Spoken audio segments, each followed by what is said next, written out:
Milyarlarca il bundan qabaq da Qurban Bayramı var idi. Qurban Bayramı İslamın gətirdiyi bir bayram deyil. Milyonlarca il bundan qabaq yer kürəsində olmuş inanışların tamamında yaradıcıya qurban verilirdi.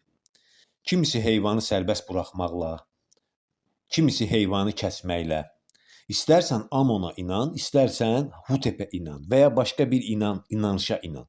Bir mənalı yer kürəsi yaradıldıqdan indiyə qədər hansı inanışa, inanc sisteminə inanc olubsa, istəyirsən köhnə Yunanlılara inan, antik Mısıra inan, İsrailiyyət inanışlarına inan, xristianlıq inancına sahib ol, şamanizmə, budizmə və s.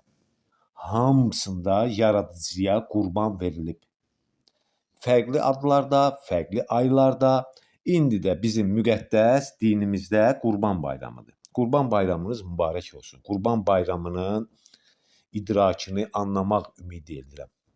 Qurban Bayramında əti kəsib, xaladenya vurma bayramı deyil. Əti kəsib, kabab eləyib, YouTube'da, Instagram'da, hər hansı bir sosial şəbəkədə paylaşma bayramı deyil. Yardımlaşma bayramıdır. Allaha adaq adama, Allah üçün, Allah rızası üçün qurban kəsmə bayramıdır. İmkanı olan kəsər, imkanı olmayan da kəsməz.